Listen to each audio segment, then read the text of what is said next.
asal tanah Papua yaitu Ustadz Fadlan Garamatan untuk mengucapkan 2 kalimat syahadat. Dan video ini kembali populer belakangan ini.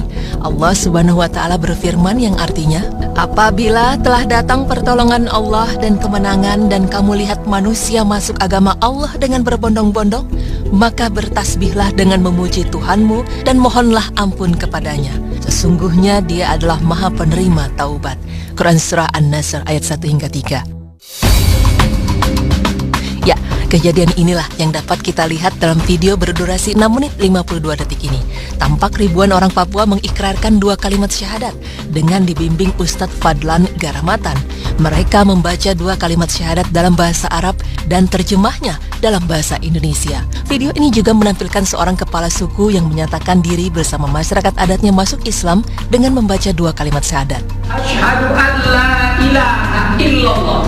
Asyhadu an la ilaha illallah. Wa asyhadu anna Muhammadar Rasulullah. Asyhadu anna Muhammadar Rasulullah. Di bagian tengah video ini terdapat cuplikan bagaimana dakwah yang dibawa Ustadz Fadlan dengan menyadarkan penduduk asli Papua ini untuk bersuci.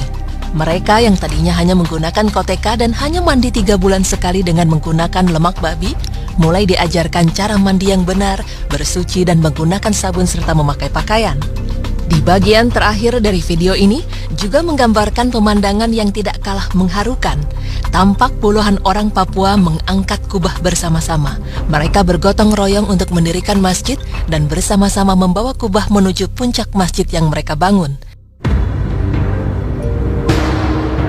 Dalam sebuah ceramahnya, Ustadz Fadlan menceritakan kisahnya bahwa seusai mengumpulkan ribuan anggota suku tersebut, Ustadz Fadlan dan tim da'inya mempraktekkan sholat di atas panggung yang telah mereka buat.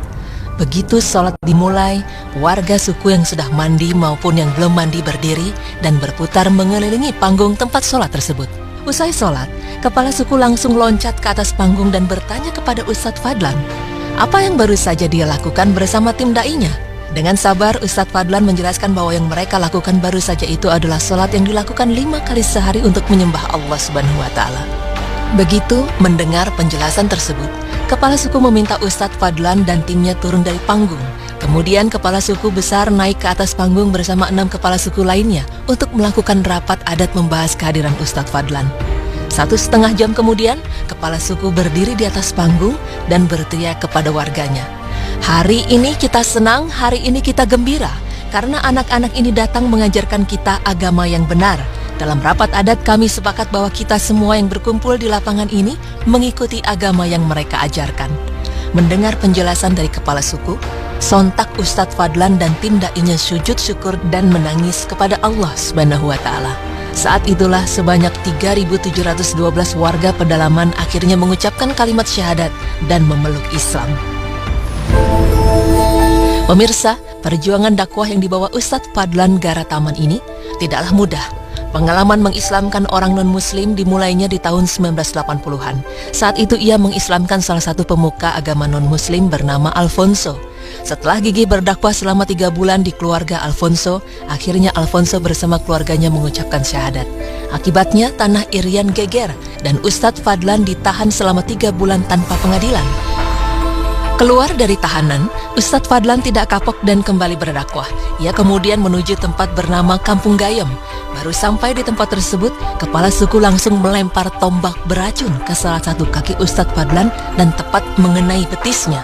Ia pun harus masuk rumah sakit selama beberapa minggu. Setelah sembuh, ia kembali datang ke Kampung Gayem lagi hingga akhirnya kepala suku yang menombak kakinya masuk Islam. Tapi lagi-lagi, setelah mengislamkan seorang tokoh, Ustadz Fadlan ditangkap dan dipenjara lagi, dan kali ini selama 6 bulan. Kisah dakwah Ustadz Fadlan yang fenomenal adalah saat 3.712 anggota suku di Irian berhasil diislamkan dan mengucap kalimat syahadat dengan metode bersuci dan mandi menggunakan sabun yang ia terapkan. Dengan penuh kesabaran dan keikhlasan serta tawakal kepada Allah, berbagai usaha dan upaya Ustadz Fadlan kini membuahkan hasil. Hingga saat ini sudah banyak penduduk Papua yang menjadi Muslim, sekitar 221 suku yang sudah memeluk Islam. Jumlah warga tiap suku bervariasi, mulai dari ratusan sampai ribuan. Jika dipukul rata tiap suku 1.000 orang, maka kerja keras Ustadz Fadlan sudah mengislamkan hampir 220.000 orang Papua pedalaman. Bahkan karena kerja keras dakwah dengan mengajarkan masyarakat Papua mandi dan memakai sabun, Ustadz Fadlan Garataman juga dikenal dengan sebutan Ustadz Sabun. Namun Ustadz Fadlan ini menganggap rintangan-rintangan yang ia dapatkan selama ini itu belum seberapa dibandingkan perjuangan Rasulullah SAW. Beliau bahkan diusir dari negerinya Mekah karena ketidaksukaan penduduknya menerima dakwah Rasul. Walaupun begitu, Rasulullah SAW tetap sabar menghadapinya. Masya Allah.